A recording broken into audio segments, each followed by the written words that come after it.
Merci beaucoup pour l'invitation. Thank you very much for the invitation.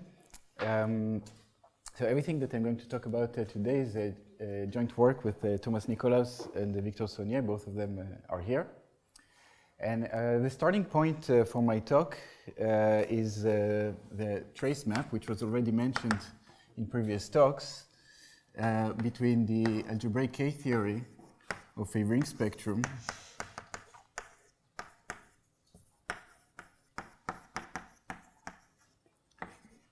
and THH of this ring spectrum, which, as was mentioned here, can be defined as the tensor product of R with itself over R op R. And so this trace map, one can call it maybe Dennis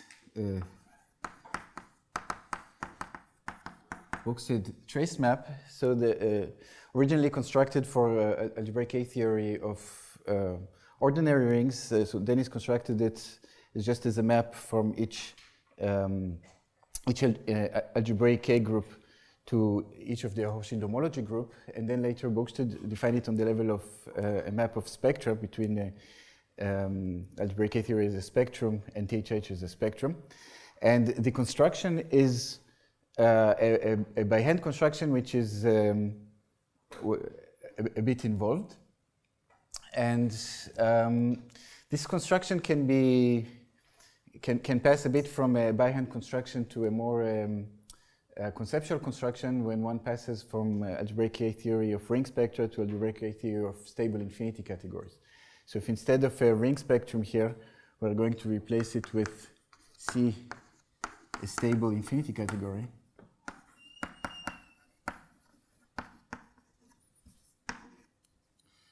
then both of these things can be generalized to this side, and one has a trace map between algebraic K-theory of C and THH of C.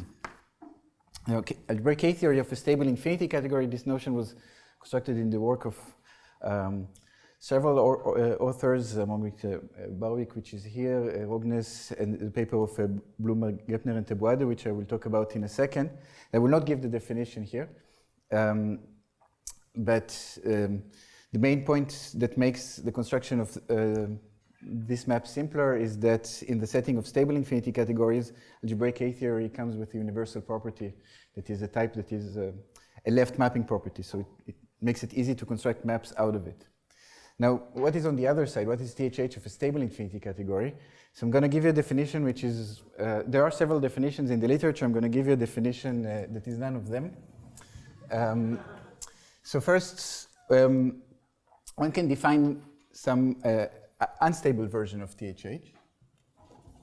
Let's call it UTHH for unstable. And this one can define not for a necessarily stable infinity category, but for any old infinity category. And this thing is just defined as the colimit over the twisted arrow category of C of the functor that takes an arrow to the mapping space in the other direction. So another way to think of colimit over twisted arrow category, this is also sometimes called a coend and is sometimes marked with this type of notation. Even though, I mean, this notation can just be thought of as being defined by this formula. And unstable THH resembles kind of circles inside our infinity category. In fact, if C happens to be an infinity groupoid, so if in the special case where all the arrows in C are invertible, unstable THH is just the mapping space from the circle to C. But in general, for C, not necessarily infinity groupoid, it will not be the space of, so this is a space. Generally, it will not be the mapping space from the circle, but something else which is kind of like mixing together all the circles inside C. And we can pass from an unstable version to a stable version by noting that when C is a stable infinity category, so now the stable version is that if C is stable, then we can take its mapping spaces and we can enrich them into mapping spectra. So I'm going to use a notation that I don't like, but I got used to it. That the mapping space will be with the capital M and the mapping spectrum will be with non-capital M. So the mapping, this is a space, and this is a spectrum. It has a canonical enrichment in spectra, which has this compatibility with the mapping space.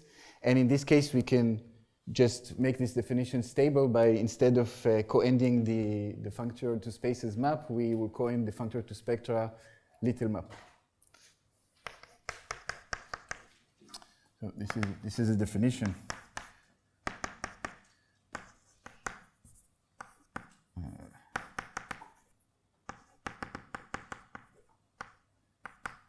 Just the Darrow category of mapping spectrum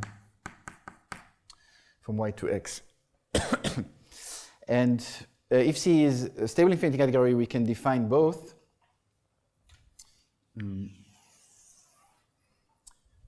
And the relation between stable and unstable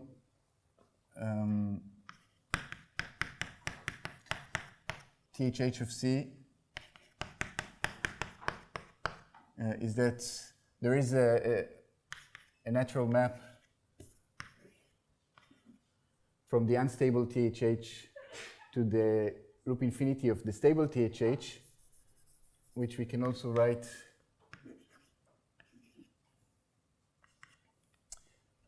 as a map from the suspension infinity of unstable THH to the stable THH. And I'm going to now complete it to a sequence of maps in order to construct the trace map appearing there. So this thing accepts a map from UTHH of the core infinity groupoid of C. But the core infinity groupoid of C is, as we said, just functors from S1. It's hard to work backwards. Functors from S1 to the core infinity groupoid of C. And this finally has kind of an obvious map from suspension infinity of the core of C, because to it, which is restriction along the terminal map. So basically, to an object, we can put in the constant circle at that object. So we have this long compositum. And on the other hand, algebraic A theory of a stable infinity category is constructed in such a way that it accepts a natural map from the suspension infinity. I guess all these pluses if you want. Suspension infinity of the core groupoid. And the universal property that I'm going to mention in a minute is something that will help us to construct a factorization like this. So the universal property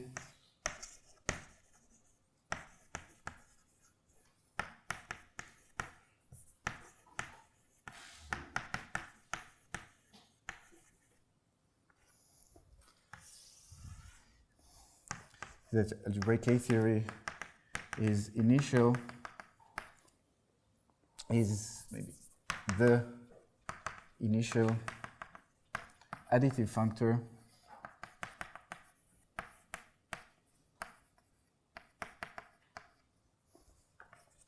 under suspension infinity of core. It's it's not so straight, my dotted arrow. But indeed, maybe the proof is not so obvious. To explain what this means, I need to explain both what does being additive mean and also that THHC is additive. So I will only give a definition for the first. So what is this additivity? So there are several ways to think about the additivity of algebraic K-theory of stable infinity categories.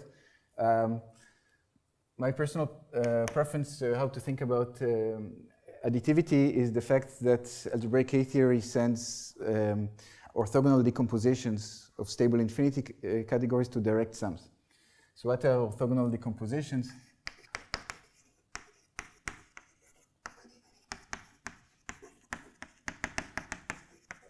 If I have a stable infinity category, C, an orthogonal decomposition is a situation as follows. We have two full stable subcategories embedded inside, say I and J, so two full stable subcategories. This inclusion admits a right adjoint, and this inclusion admits a left adjoint. So the left adjoints here are at the bottom. And this will be an orthogonal decomposition when I look at each of the sequences. I pick one direction and I look at the sequences, they will be fiber sequences. So basically, if one wishes, A is reflective and B is exactly the kernel of the reflection, and B is co-reflective and A is exactly the kernel of its co-reflection. And this data is also called a left or right split Verdier sequence, where going in this way it's a right split Verdier sequence, going in this way is a right split Verdier sequence, going in this way, that way is a left split Verdier sequence. And additivity is the following property. So if additivity is something that is a property that we are going to ask about a functor from the infinity category of stable infinity categories. So cat x is stable infinity categories and exact functors between them. Functor to say some E. Say a functor that takes values in something stable. And we will say that f is additive if for every orthogonal decomposition, the induced map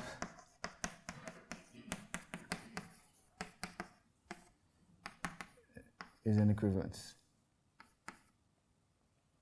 Okay, so basically it takes orthogonal decompositions to direct sums. It's the universal such or initial such under substantial infinity of core algebraic K-theory. So example, algebraic K-theory. And another example is THH. It's also additive, and this enables us to construct the trace map in this situation. So that construction was also done by Willis and McCarthy in the 90s for all spectrally enriched categories. 1990s? Okay. I mean, it was all the same as in Random Girls framework, except especially for categories enriched in spectra. But in all categories enriched in spectra, is there a universal property in terms of additivity? It's not given as a universal property, but still proving that you can fill in the dashed arrow. Okay, but that just to reiterate my point is that somehow there is a very nice advantage here in not having to construct this dotted arrow explicitly. So somehow this composite is easy, or all of these constructions are universal. And this requires work, but if there is a universal property, then it's a one line. Of course, this is difficult to prove, but once one has this, one has many factorizations with arrows. So in the setting of stable infinity categories, we can construct the arrow by universal property. And the goal of this talk is to answer the following question: can we put ourselves in a setting where not only the left-hand side has a universal property and the right-hand side just has the property, so the arrow exists, but actually both sides have universal properties, and the arrow is some kind of universal arrow between two universal objects with comparable but not the same universal property. Okay.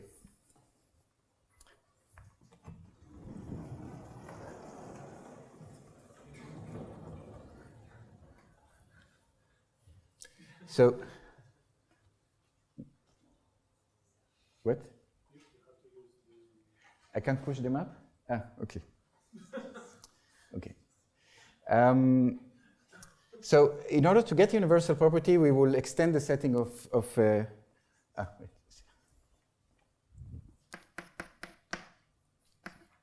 We'll extend the setting of stable infinity categories to allow coefficients in a bimodule. So already on the level of ring spectra, we know that if M is an R bimodule, then we can define THH of R with coefficients in M by repeating the definition, but replacing one of the R's by M. So what would be a bimodule in the setting of stable infinity category? So first, what will be a bimodule in the unstable setting? Since we started with the unstable setting, we can continue there. What is unstable THH with coefficients, or precisely coefficients in what? So if C is just any all the infinity category, then we can take the coefficients to be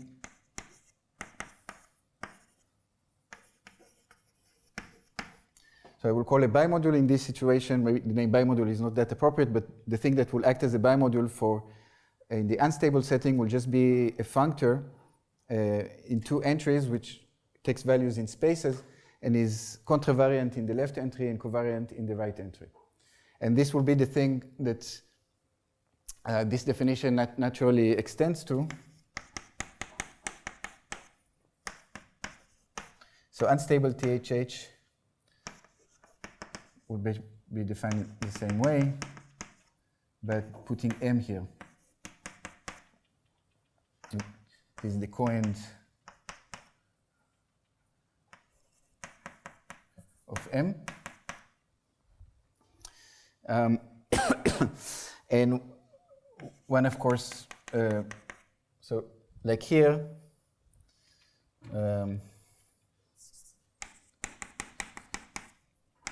in parentheses, THH-RR, and one recovers THH without coefficients by taking the coefficients to be the canonical bimodule R over itself. And the same here, somehow the analog of the bimodule R over itself is map, which indeed is a functor in two entries, one contravariant, one covariant, and we can put it on any infinity category. So taking the coefficients to be map recovers unstable THH without coefficients. Sorry, but it's just to move just a little bit. And in the stable setting, so now M again will be some kind of an animal of the same kind, only that now it will be a functor in two entries which takes values in spectra instead of spaces. It will still be contravariant in the left entry and covariant in the right entry, and in addition it will be exact in each entry.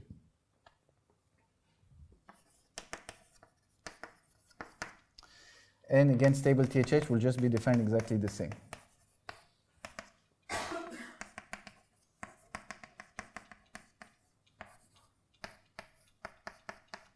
And again, we recover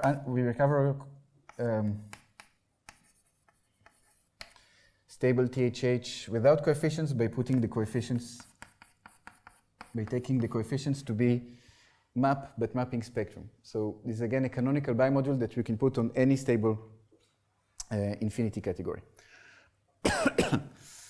And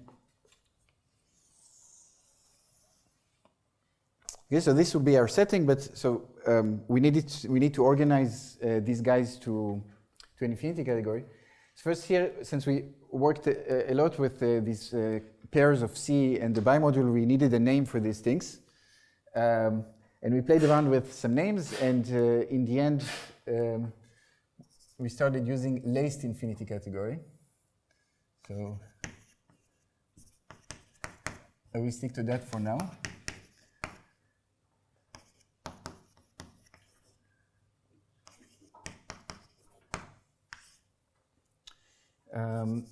And we want to organize laced infinity categories into one big infinity category, which will be kind of similar to cut X that we had here, the infinity category, the domain of our functors that can have properties and universal properties, etc. So we can first organize all the bimodules on a fixed C.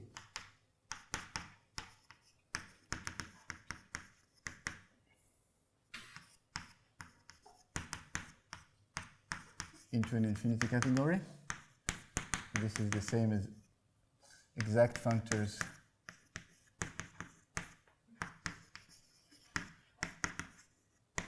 so for each fixed infinity category C, the collection of bimodules is naturally an infinity category, but the association C goes to bimodules on C is something that is functorial in C. In fact, it's functorial in C in both directions because we can restrict and we can left can extend. So we can integrate everything to one big infinity category, which I will call T cut X. We'll refer to it as the tangent bundle of cut X for a reason that I will say in a minute. This will be quote deconstruction or unstraightening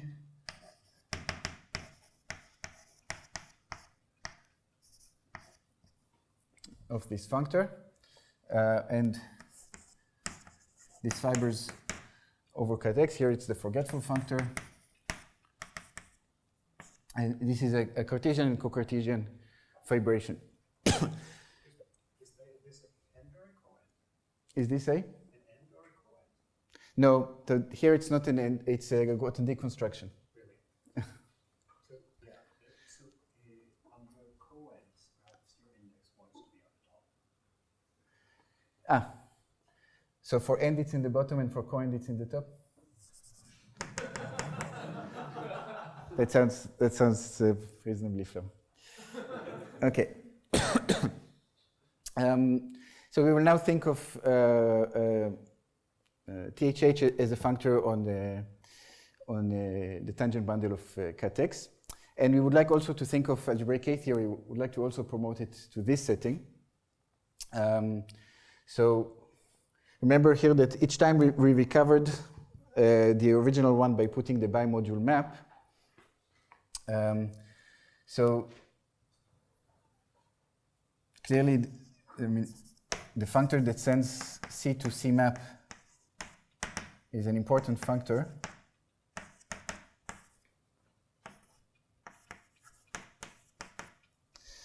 And in order to transfer algebraic A theory here, in fact, what we will do is we will left can extend along this functor.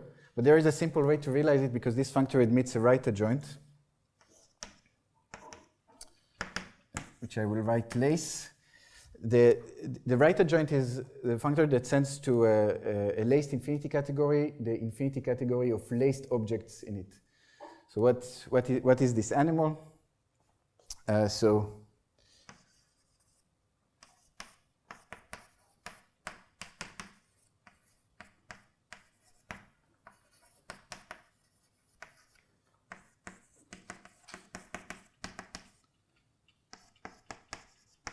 So these are pairs, X alpha, where X is in C and alpha is a point in the underlying infinite loop space of M XX. So alpha is like a lace on X or a loop on X, something like that. And these things can be organized into a category where a map from X alpha to Y beta is going to be a map from X to Y and a so actually the way to think about these things is that lacings are things that look like endomorphisms. They allow to be manipulated like endomorphisms. So it's convenient to mark them in a way that is similar to arrows.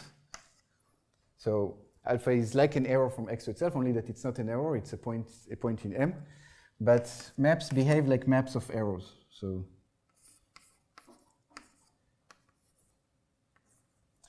a map from the laced object X alpha to the laced object Y beta will be a map from X to Y, since these lacings, they behave like arrows. We can't compose them, but we can post-compose and pre-compose them with actual arrows. So when we have an arrow from X to Y, we can post-compose in the right coordinate, pre-compose in the left coordinate, and then we want a homotopy relating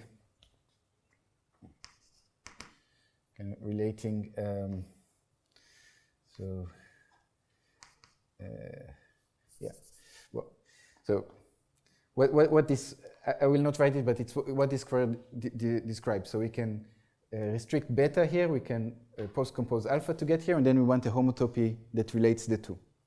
So basically, if our lacing structure, if our bimodule was just map, then laced objects were just objects with endomorphisms, and a map of laced objects will just be a map between objects with endomorphisms. So this is the infinity category of laced objects. This gives a right adjoint here, and this enables us to define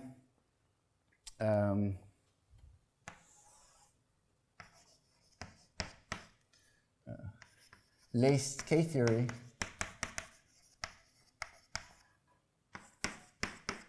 of CM. It will just be algebraic K-theory of the infinity category of laced objects in MC. And while this might not be immediately clear from this description, this infinity category is always stable when we start with C stable and a bimodule, just like the infinity category of endomorphisms in C is stable when C is stable. So you should think about these guys as kind of like twisted endomorphisms. So yeah, so this is what I said, yeah, this is what I said before. When M is map, a laced object is exactly an object with an endomorphism, and the map of laced objects is the usual notion of a map between two objects with an endomorphism. So for map, it will be K-theory of endomorphisms, endomorphism K-theory. And we did it by restricting along a right adjoint, so it's also like left-can extending along the left adjoint.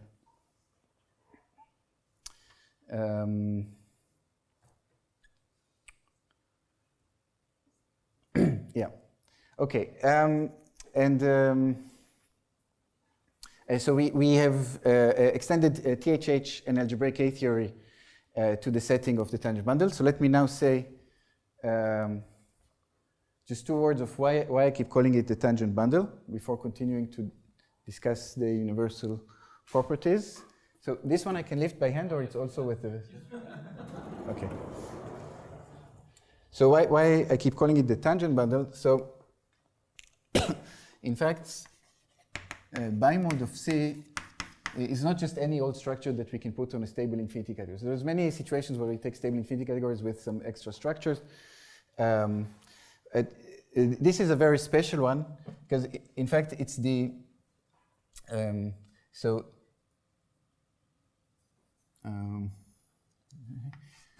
So note that when I take laced objects, I always get, so the infinity category of laced objects always forgets to see itself.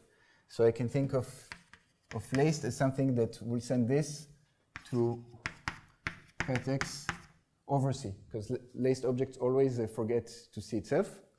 And it turns out that this functor is a right adjoint exhibiting this guy as the stabilization of this guy.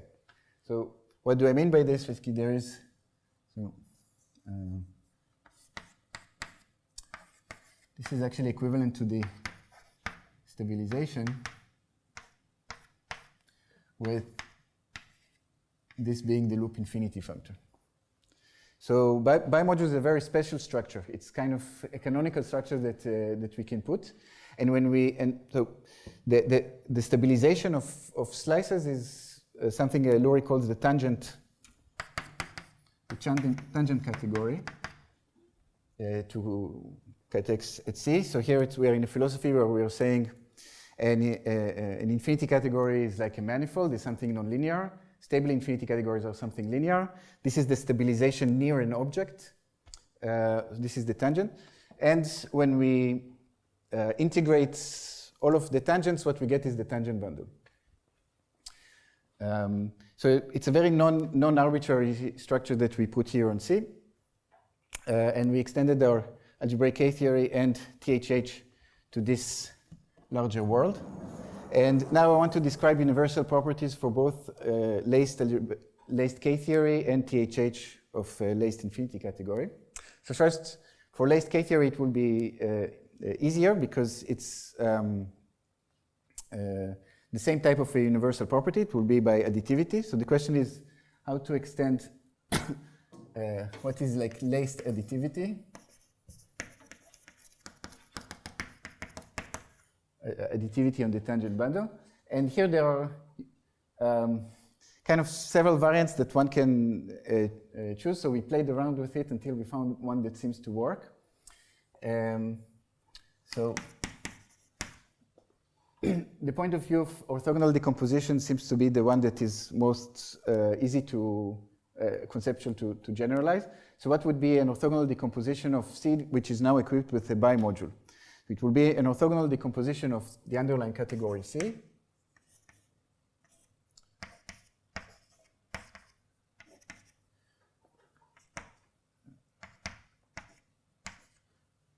So satisfying what I said before. So okay, this is a right split Verdier sequence, this is a left split Verdier sequence. But in addition, now we have a bimodule, and we add a constraint. So this Verdier sequence needs to be compatible with the bimodule. In the sense that MIA-JB needs to be the zero spectrum for every A in A and B in B. So the bimodule respects the fact that there's supposed to be an orthogonal decomposition between these two guys. And when you have this situation, you can, so both of them can be, and we can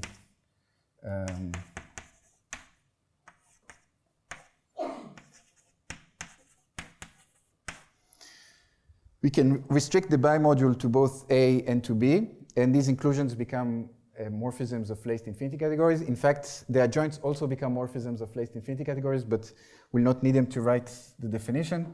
So the definition of additivity will just be that a functor from the tangent bundle of cut to some stable E is additive if, in this case, the induced map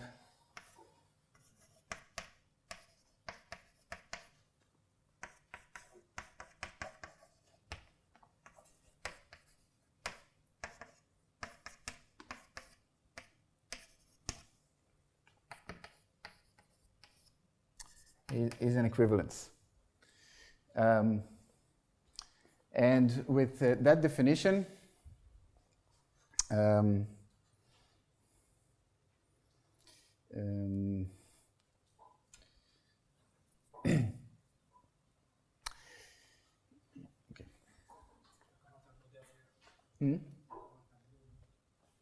I can lift, but then I will. You can use the board. Yes, I can use the third blackboard. But then I will soon pass to another topic. So, all right. I will put here, it will exactly fill this blackboard with this topic. So proposition. Well, I can put our names, but it's a very easy proposition.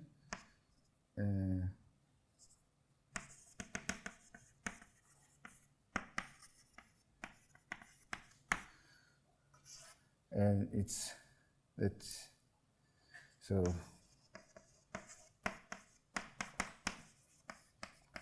laced K theory is the initial additive functor. So under what? The thing that replaces core, before we had core, well, now we have, I mean, it was K-theory of lace, so the thing that will map to it is core of lace.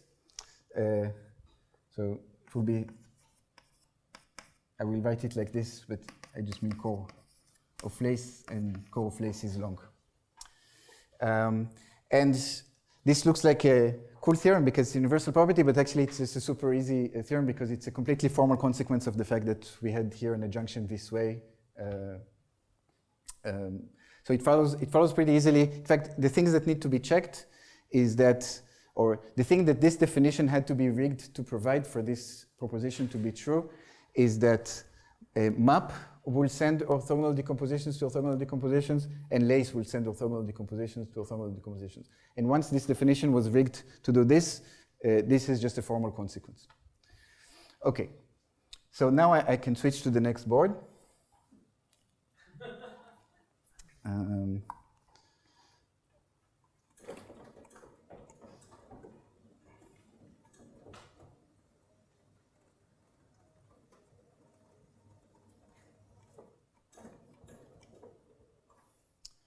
Okay, so now I want to describe.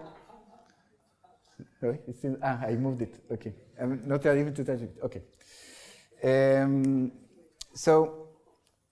In order to define the universal property of THH, I will need to work a little bit harder. So let me first introduce what are some of the structures that we can play around with. Some of the structures that we have on the tangent bundle. So we have a symmetric monoidal structure.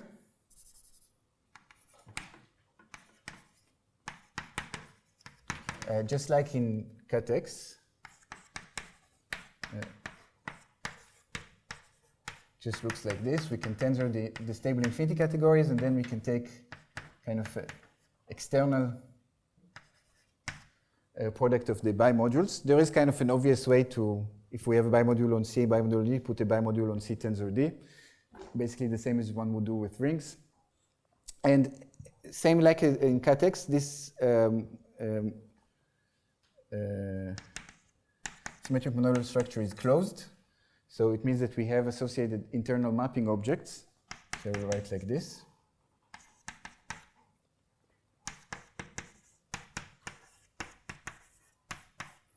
So this is a laced infinity category, which just looks like this. Its underlying infinity category is the infinity category of exact functors from C to D.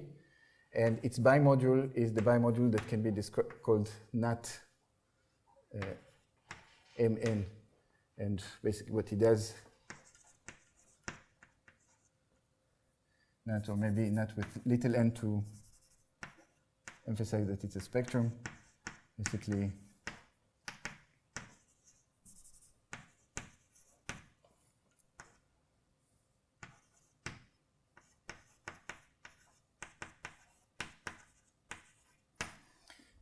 given two exact functors, it pulls back n, it takes spectrum of natural transformations from m to n.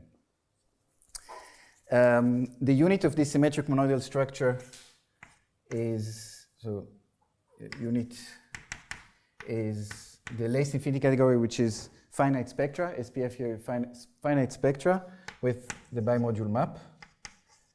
This is the unit.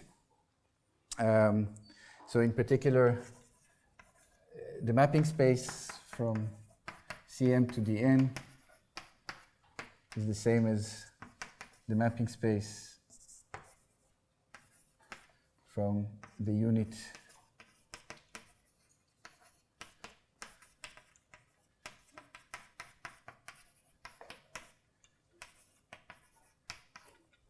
to the internal mapping object. And the functor that is co-represented by the unit is, without much surprise, exactly the functor that appears in the universal property that we don't see here. But what this functor represents is exactly core of laced objects. So this is the same as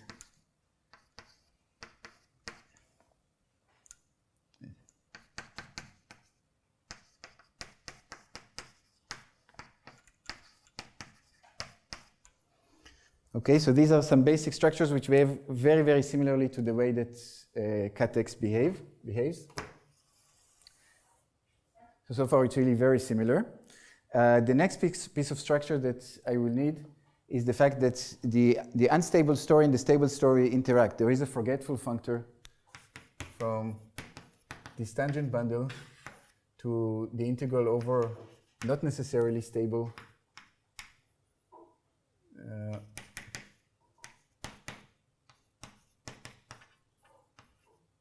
infinity categories, and what I used before as bimodules on not necessarily stable infinity categories. So just functors in two variables that are contravariant in the left and covariant in the right.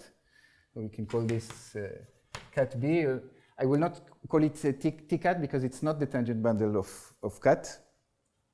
There is a forgetful functor in this direction. We can just forget that everything is stable and apply loop infinity on the level of the bimodule to get something valued in spaces. And this thing turns out, for completely general reasons, to have a left adjoint. And this adjunction is not just any adjunction, it's a symmetric monoidal adjunction. So this means that the left adjoint is symmetric monoidal and the right adjoint is lax symmetric monoidal. And in this case, when we mix all these structures together, we have symmetric monoidal structure that is closed in an adjunction like this. It means that T cat X is tensored and cotensored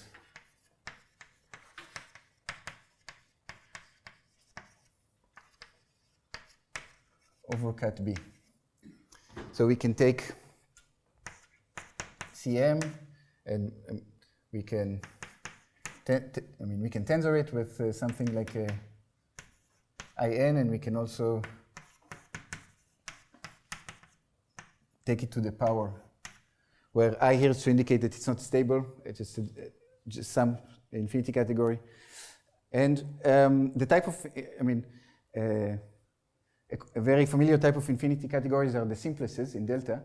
So we can take a laced infinity category and take it to the power of simplices in delta. Only that we need to choose what bimodule to use.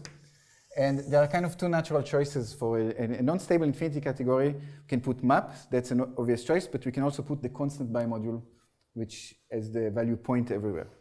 And when we take the constant bimodule with the value point, we get, and when we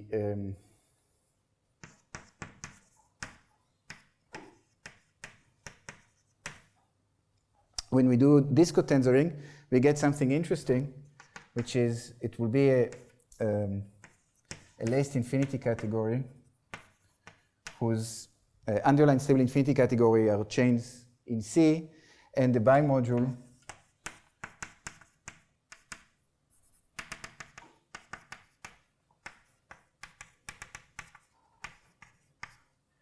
sends this to M xn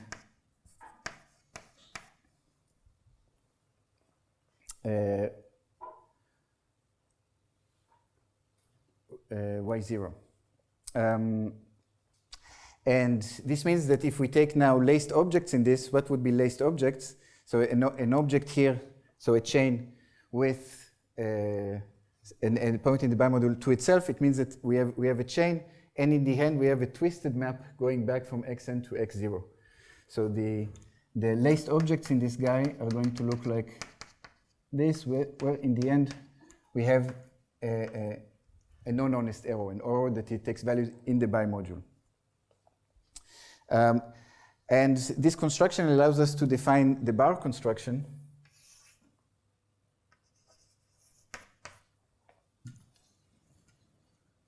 by simply doing this to all of delta. Bar n Cm will be the groupoid of laced objects in Cm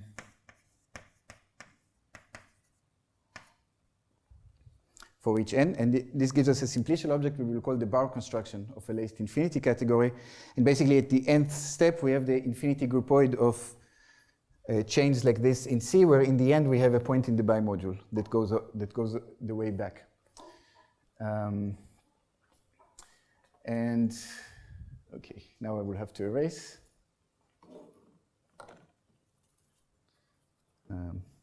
Wait. Let me erase this because there was, anyway, not much on it.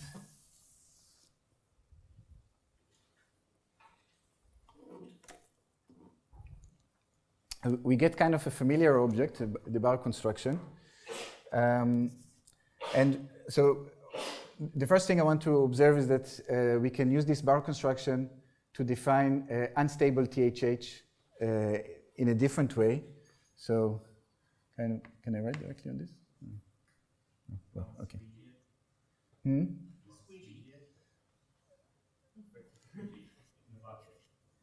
No? Yeah. Yeah, but do I have something to get rid of the water? Okay. No. This. Okay, okay.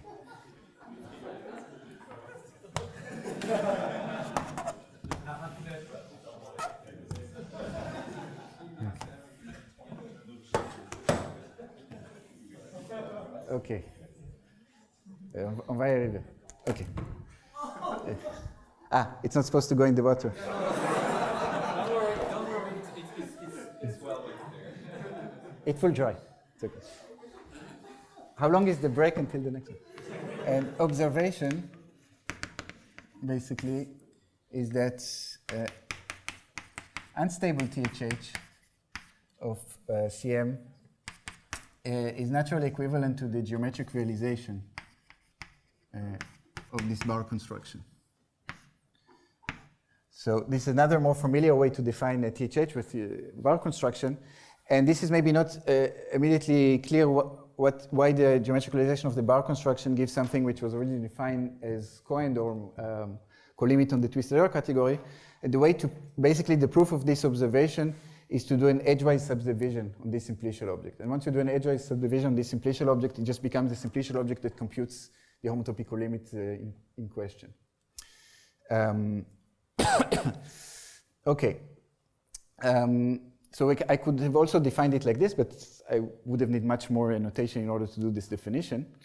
And now the fact that we have a way to associate to any laced infinity category simplicial object, we can do this to the internal mapping object. We can consider the bar construction of the internal home.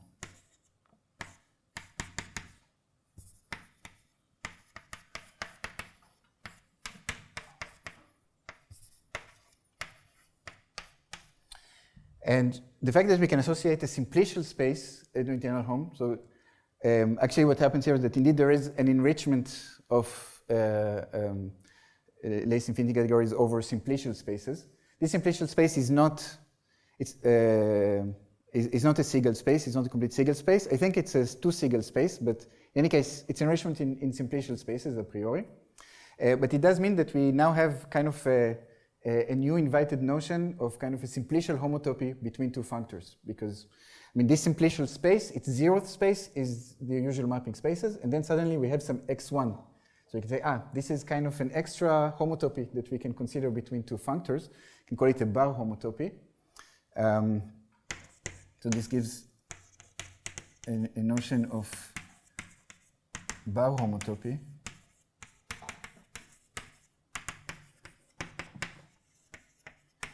Between two laced functors, so functors of laced infinity categories.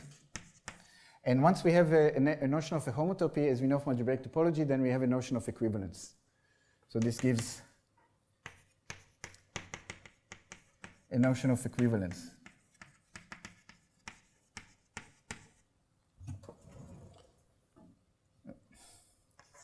So we say that a laced functor is a trace equivalence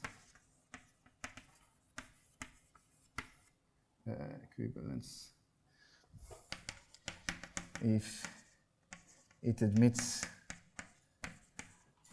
an inverse up to bar homotopy. And once we have a notion of special errors that are called equivalences, we have a notion of special functors on the tangent bundle which preserve these equivalences. And this will be the property for which THH will be universal. So let me continue here. Hopefully this time I will manage to do it correctly.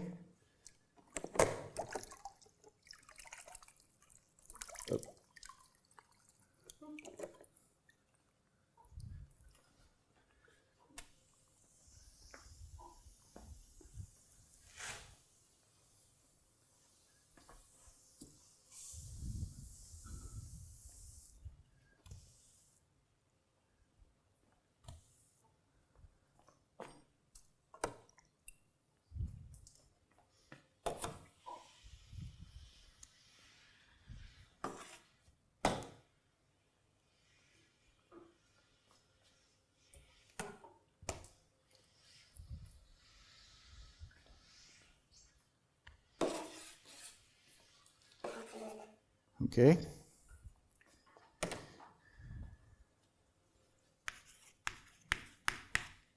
So say that the functor f from the tangent bundle to some e is trace-like, or a trace invariant, or a trace theory, if it sends trace equivalences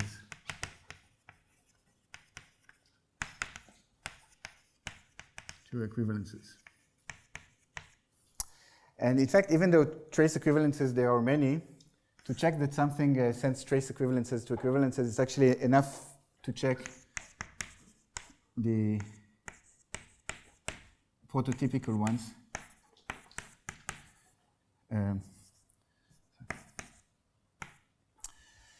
So here, if you want, I mean, actually there are two going this way and one going this way. This is the same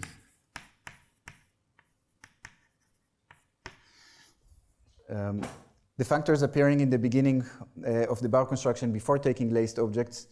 These functors will be examples of trace equivalences. And it's enough to know that the functor sends these guys to equivalences. In fact, it's enough just one of the three. Once one of the three is sent to equivalences, all the three are sent to equivalences.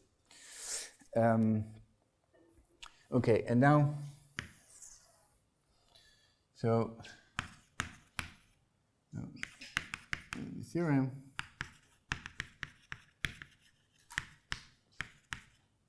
so this is still not stable THH, but unstable THH. So we have a map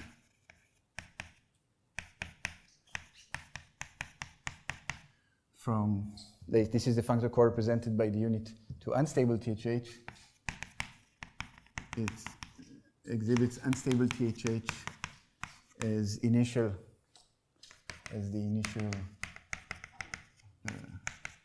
trace-like functor under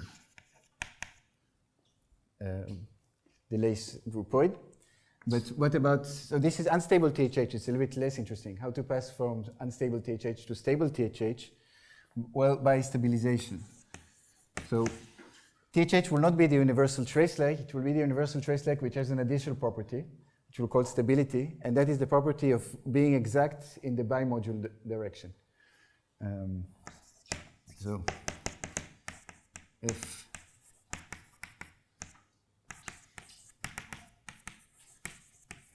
is called stable,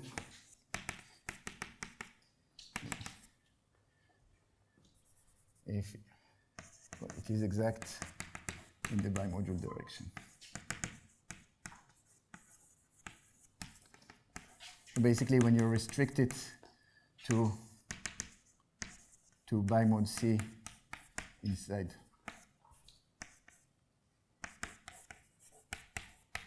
When you restrict it to the fiber over each C, it becomes exact. And note that it's not an ad hoc property exactly because this is the tangent bundle. So it's not an arbitrary property that we get. We took the tangent bundle, and this is the property. It's like I would define for you the following property. Let's say that the function on the tangent bundle, we call it a linear if the restriction to each fiber is a linear transformation. So the most expected definition in the world, okay? And then, so then maybe go theorem 2, but it's again very easy. The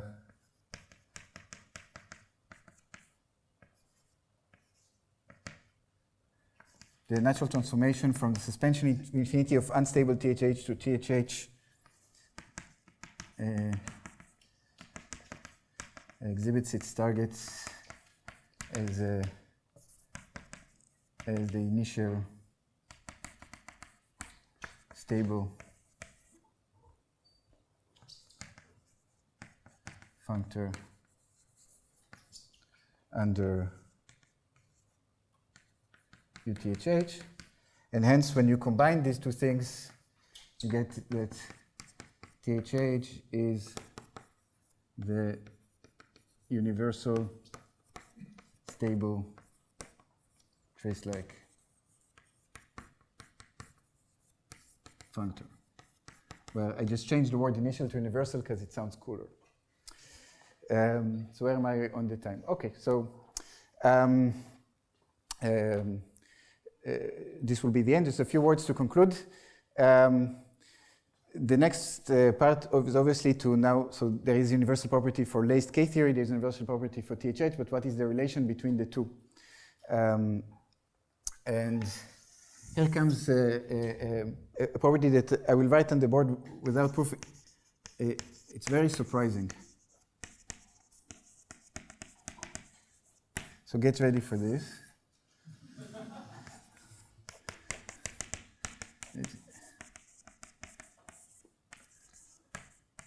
Be a stable functor.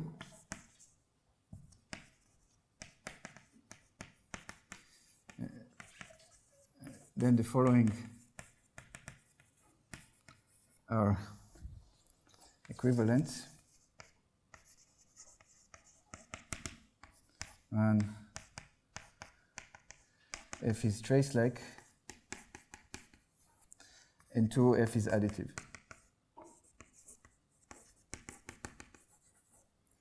So two things which a priori don't seem to have anything to do with each other. They are just two. One was natural in the context of K-theory to get universal property. The one is natural in the context of THH to get universal property. Both are kind of extremely natural in their contexts, but there's absolutely no reason that this will be true. And nonetheless, it is true. But not that it's only true if F is already known to be stable. It is absolutely not true if F is general. For example, laced K-theory is not trace-like. However, what this tells us is that if we took laced K-theory and stabilized it, which one can do inversely by taking first Goodwillie derivative in the bimodule direction, we will get something that is universal as both additive and stable, and something that is universal as both trace-like and stable, and hence has to be the same as THH. So what we get from this surprising claim is that there is a natural, so to avoid confusion, let me write very K-theory laced, even though I didn't use this notation for laced K-theory. There is a natural transformation that exhibits THH as the stabilization of laced K-theory, or as the first Goodwillie derivative of laced K-theory in the bimodule direction. So all this to say is that THH, it's the most natural invariant in the world. So given that algebraic K-theory of stable infinite category is natural, what we did is that we passed to the tangent bundle of our manifolds, and then we took the derivative. That's exactly what we do with the function. If we take a function on a manifold to R, its derivative will live where? It will be a function on the tangent bundle. Okay? So THH is just the derivative of K-theory. And as a bonus, it's also a universal trace-like. So basically a winner of the naturality context. And I think I will end here. Thank you very much for listening.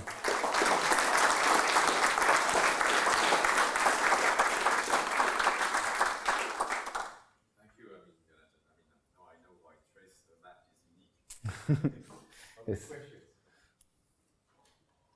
Yes, yes. What about TC? Yes, so we are trying to figure this out at the moment. So this relates to something else that one could have asked before. What about the circle action? So before there is TC, there is the circle action. And this point of view doesn't enable one to see where the circle action comes from. In order to see where the circle action comes from, one needs to even further make even larger the world on which our functor is defined.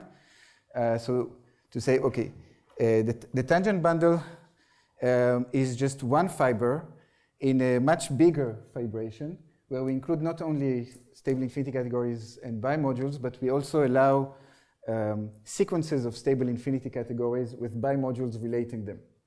And this enormous infinity category is fibered over the cyclic category lambda, where this is just the fiber that one gets over zero, but there are many other fibers. And then a next step of this theory is to say that trace-like functors on the tangent bundle and other types of functors on the whole big world of cycles of stable infinity categories are the same. And once the functor is somehow defined on this kind of the cyclic bar construction of cat x, if you want, instead of just doing the tangent bundle, we need to take the entire cyclic bar construction of cat x. And once the functor is defined there, one can see the circle action and the cyclotomic structure from there, and then one can define TC. So all this is something that we are currently working on figuring out how all this fits together. Yes. So if I take a CD bimodule on M, and then I take DC bimodules on N, does this trace-like property guarantee that I can solve this too? So, repeat the question? Yes, I forgot to repeat the question before. Yeah, so you're asking if I enlarge this to a larger world where I allow also cycles of bimodules, right? So if I have, CD, I have kind of a bimodule M relating them and a bimodule N relating. When I write the bimodule like this, I guess, I mean, one needs to think what is the convention, but there is something asymmetrical about bimodules. So, and you're asking, will the trace property on this larger world know to say that somehow the functor on the composite in this direction needs to be the same as the composite on that direction? So the answer is a bit subtle. It turns out that there is more than, so there is kind of a natural strengthening of the notion of trace-like that I wrote here. So there is some kind of weak trace-like and strong trace-like.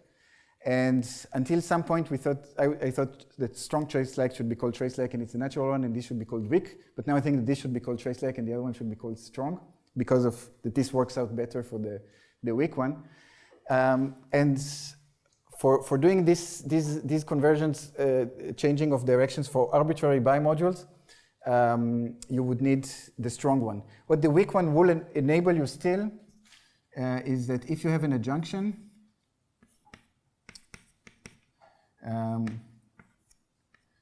like this, and you have a bimodule in this direction, then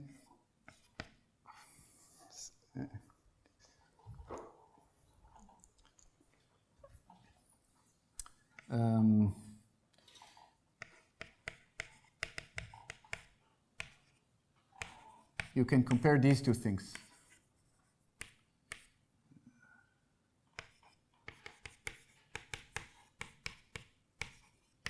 So you can compose with F, I mean, restrict along F, restrict along G, and get a bimodule on C and a bimodule on D, and the weak trace-like will give you this, but not the more general one. However, the theory doesn't fall apart altogether because of a few lucky chances. One, THH is the universal weak trace-like, but happens to also be strong trace-like. and hence also automatically strong trace-like. Something that seems to happen a lot in the theory. For example, algebraic K theory is universally additive, but it's also localizing, so it's also universally localizing. So you get the strong somehow for free. And another thing that still fits well somehow in the theory is that it seems that there is an analog like this also for strong trace-like. So if the functor is stable, then F is strong trace-like if it's not just additive, but Karoubi localizing. Somehow if you replace additive by its strongest variant, then for stable functors, you get the strong trace-like. I think it's